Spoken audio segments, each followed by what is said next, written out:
Hello! Hi mga kachibog! Ito na naman po tayo sa panibago nating pagluluto ang ating pansit gisado. Okay po mga kachibog, ayan po ang ating ingredients. Chicken liver, 40 pesos. Mixed vegetable, 25. Bawang, sibuyas, bihon, salt, paminta, mantika, tubig, pork cubes, chicharon at soy sauce. Napakamura po niyan mga kachibog. Parang nasa halagang 150 pesos lang po yan. Makakapagluto na po kayo ng ating paboritong pancit gisado. Naku po mga kachibog, napakasarap niyan. Gustong-gusto po ng karamihan sa atin ang pancit gisado, lalo-lalo na po sa merienda. Yung iba nga po, pinuulam pa yan mga kachibog. Kaya po mga kachibog, yan. Yan na po ang ating mga ingredients sa ating pagluluto ngayong araw na ito. Yun po, kita niyo po yung ating mixed vegetable, yan po yung nabibili sa palengke. Pwede niyo rin po siyang gamitin pang chop suey. Pero po mga kachibog, ayan, huhugasan na po muna natin ang ating mga gulay. Lagi niyo pong tatandaan at to ugaliin ng napakalinis na pang-prepare ng ating mga lulutuin ng ating mga gulay. Lagi po yan mga kachibog, ayan. Binigyan ko po ng tubig ang ating bihon para lumambot na siya at madali siyang maluto. Ayan. Ngayon, hinihugasan ko na po muli ang ating gulay. Yan po yung cabbage. Kasama na po yan sa loob ng gulay na ating binili. Okay po, ayan. Iniisa-isa ko po at medyo meron siyang konting itim-itim. Tanggalin niyo lang po yun. Okay lang, walang problema.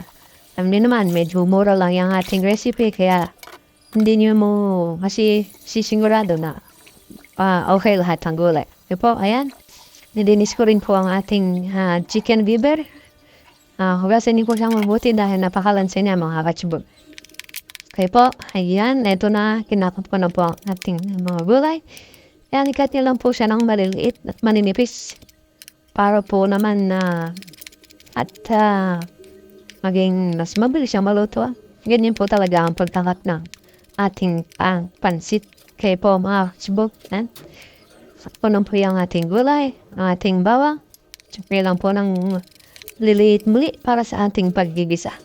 Okay mga kachibog. Yan, ganyan din sibuyas. Chop na lang po siya ng ganyan, slice lang. Na po. At ang ating chicken liver. Slicing siya ng maliliit para medyo dumami at lumasa siya mabuti sa ating lutuin. Okay po mga kachibog. Yan. Yan, ito naman mga kachibog. Ayan, umpisa na po natin magbisa. Naglagay po ako ng mantika. Medyo damihan natin ng konti para sa ating pancit. Okay, yan. Ninauna ko po muli ang ating paminta. Alam niyo naman, pag po tayo nag-gigisa, ako po ay inuuna ang paminta at ang sibuyas. At isunod na natin ang ating bahawa. Tayo na po ang bahala. Depende po sa inyo kung anong gusto niyo unahin sa inyong pagluluto. Ang style po ng mga kusinero ay depende at iba-iba. Kaya po mga kachibog, yan. Isa nyo lang po mabuti. Ayan, at inilagay ko na rin ang ating atay ng manok. Yung atay ng manok, kailangan nyo pong gisahin talaga siya ng mabuti at lutuin para matanggal ang kanyang lansa mga kachibog. Ayan. Yan naman po. Yan, nilagay po siya ng pampalasa. Ayan, nilagay ko na rin ang ating gulay. Yan pong sayote ay medyo matigas. Kaya igisa po natin siya mabuti. Ayan, nilagyan ko po siya ng asin. Para sa paggigisa. Sasabay na po natin yan. Ganyan din po ang iba pang mga gulay. Ayan, mga chibog. Kitang-kita niyo naman po. At nilagyan po na rin siya ng soy sauce, mga kachibog. Konti lang po yung soy sauce dahil naglagay na kayo ng asin. Ayan, nilagyan ko po siya ng tubig para sa ating pagpapaulo at lumambot ang ating sayote. Ganyan din po ang mga ibang gulay at ang ating time. Yan, nilagay ko na po ang ating nahuling gulay, ang cabbage. Huwag po muna siyang haluin. Ilagay niyo lang po muna siya. At pag naluto na ng kaunti, saka niyo po siya haluin para hindi po siya matapon mga kachibog. Yan. Hinalo-halo ulit at inigisa ng mabuti hanggang sa maluto mga kachibog. Yan. Opo, kita niyo naman. Luluto na yan. Okay, yan mga kachibog. Okay, luto na po ang ating gisadong gulay at set aside nyo lang muna siya para sa pagpe-prepare naman natin ng ating bihon. Lulutuin na po natin ang ating bihon mga kachibog. Ngayon, naglagay ako ng mainit na tubig para mas mabilis siyang maluto at kumulo. Ayan, pinagay niyo na yung bihon. Yung bihon mga dalawang, ano lang siya, dalawang slice lang siya sa isang plastic mga kachibog. Yan. Pero marami na yan pag naluto. Lagyan ko ng konting soy sauce, asin, at yun. Yun na yung ating pork cubes. Mga kachibog. Papalasa yan dahil medyo matabang ang ating bihon. Kailangan na siyang timplahan. Okay po, yan. Halu-haluin nyo na mga kachibog. Hanggang sa maluto siya. Kung medyo kukulangan naman sa tubig, pwede pa rin kayo magdagdag ng tubig hanggang siya ay maluto. Pero sa tingin ko, okay na yan.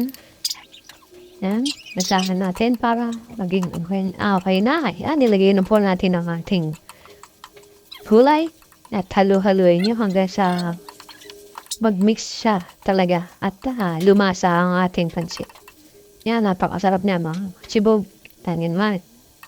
Yan, okay. Yun. Ang okay nito, luto na to mga kachibog. Ang ating pansit gisado, ayan na po. Ayan, ipe-plating na natin mga kachibog. Napakarami yung kachibog. Siguro mga 5 hanggang 6 na taong mapapakain ito mga kachibog. Sa halagang 150 pesos mga kachibog. Ayan na, kita niyo naman. At ilalagay na yung chicharon. Yung chicharon, iba, ano lang yan, pang garnish, pero pandagdag lasa at crispy pagkakakainin niya mga kachibog ng ating pansit gisado. Okay? Mga kachibog, napakamura niyan. Budget meal. Ayan po ang ating pansit gisado mga kachibog. Maraming salamat. Thank you for watching. Please don't forget to like, follow, and subscribe. Bye-bye!